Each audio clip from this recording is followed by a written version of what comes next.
Kwenye elimu tumefanya maboresho ya sera.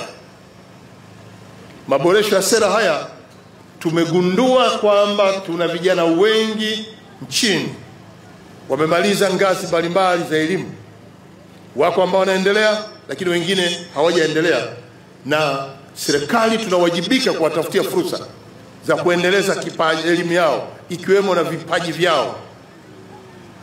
Na tukagundua kwamba mchakato huu ni lazima uingie serikalini ufanywe utafiti ili tubaini mahitaji ya hao ambao wapo waliomaliza ngazi mbalimbali za masomo, nini tufanye kwa pamoja. Kwa hiyo ofisi ya Waziri Mkuu ilifanya utafiti kupitia wizara yake ya Kazi, Ajira na Vijana, kwa kukutana na vijana makundi mbalimbali, kuuliza uhitaji na maeneo muhimu ya kuboresha. Lakini sehemu kubwa ya maoni yao kwa matatizo na changamoto iliyoko duniani kote ya ajira. Tanzania pia na sisi tunakabiliwa na tatizo la ajira kwa vijana walio wengi. Walikuja na kushauri serikali, lakini pia hata waheshimiwa wabunge, kwamba sasa lazima tujikite kwenye ufundi mahiri, kwamba tuanzishe mafunzo ya ufundi kwenye ngazi mbalimbali, ili yote aliyemaliza hakupata nafasi ya kuendelea na yupo anaweza kwenda kupata elimu ya ufundi maalum ambao yeye anautamani, awe fundi mahiri, aweze baada ya kumaliza mafunzo hayo anaweza kujiajiri au anaweza pia anaweza kuajiri wengine. Utafiti huu uliofanywa na ofisi ya Waziri Mkuu ulipata ushauri mwingi sana.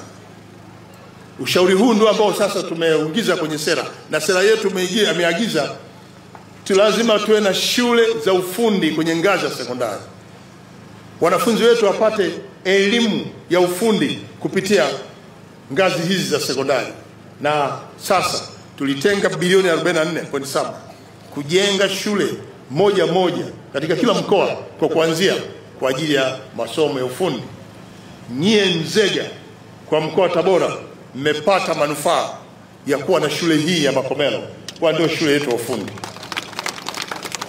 Lakini pia mkoa wa Tabora kwa sababu ya ukubwa wake mmepewa fursa nyingine. Mheshimiwa Rais alitoa fedha kwa mbunge wa Sikonge na tumejenga kule Sikonge shule ya pili kwenye mkoa huu ya ufundi kwa ngazi ya sekondari, kwa sababu tuna vijana wengi nchini na wengi wameshamaliza ngazi ya sekondari. Nini tulifanya serikali?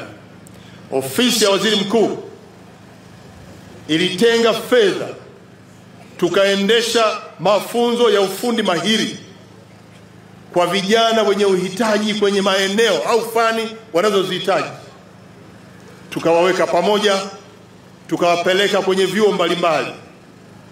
Tena tuliomba pia na vyuo vya sekta binafsi, tukawapeleka kwenye VETA zetu, tukapeleka kwenye vyuo vya ufundi vya sekta binafsi pamoja na taasisi za kidini kama vile Don Bosco na vyuo vya ufundi Dodoma na Dar es Salaam. Tulitumia pia vyuo vyake. Lakini wako wengine walihitaji kuwa magerejia wazuri, wengine walihitaji kwenye sekta ya utoaji huduma kama vile kwenye utalii, kwenye mahoteli, watoaji huduma tunaita huduma na kozi mbalimbali. Kwa hiyo tukawagawa katika makundi na tukawasambaza kwenye vyuo vyetu, na hawa tuliowasambaza walikuwa wa ngazi mbalimbali. Wako ambao wanatamani kuwa mafundi, amemaliza sekondari, amemaliza darasa 7, lakini pia hata wale chuo kikuu wanaotamani kuwa mafundi, na wao pia tukawaingiza kwenye mpango, wakaenda kwenye vyuo vyetu na tukawaandalia miezi 6 ya mafunzo kwenye eneo maalum ambalo yeye mwenyewe amelihitaji kulisomea na atoke akiwa mahiri.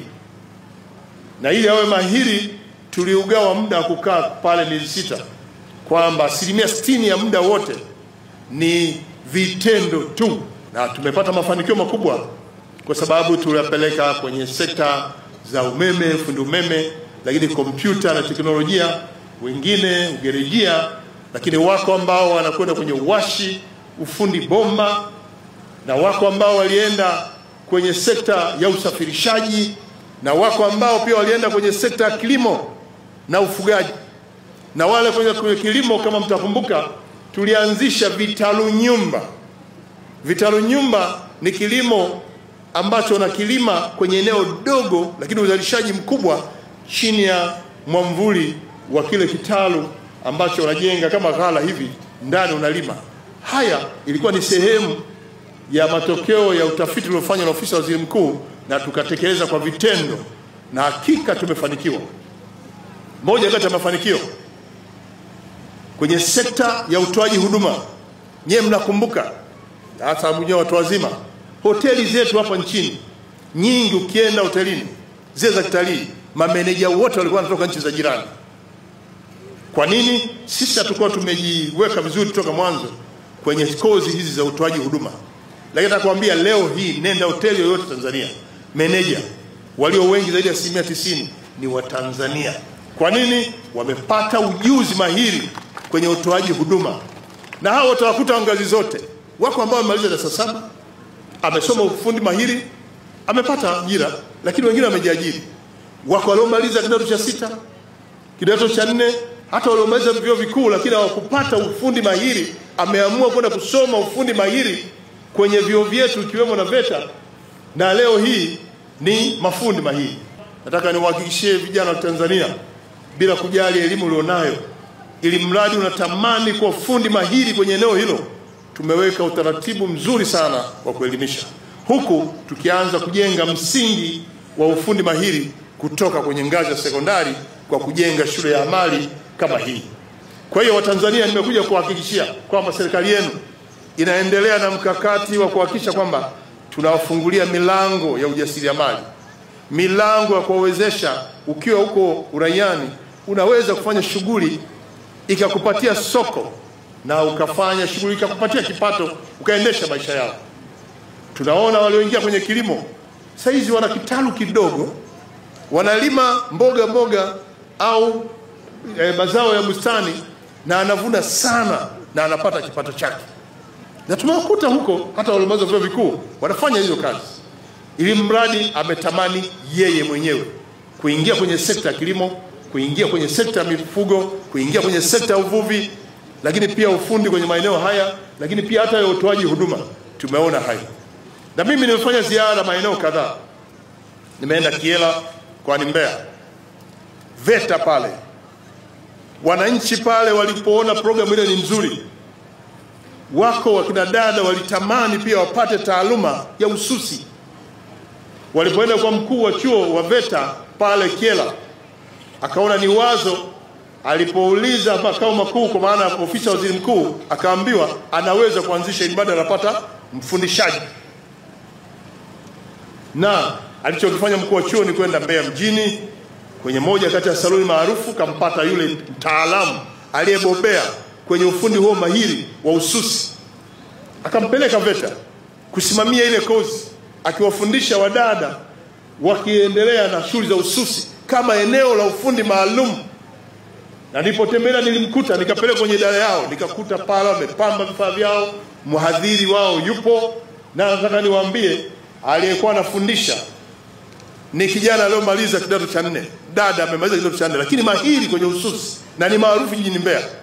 Lakini miongoni mwa wanaosoma yuko pia mhitimu wa chuo kikuu, anakuja kusomea ufundi maalum wa ususi, na akimaliza anaenda kufungua eneo lake. Haya ndio malengo ya serikali ya kuwafikisha vijana wote ambao mpo kupata ujuzi, ili ujuzi ule utumike katika kujipatia kipato.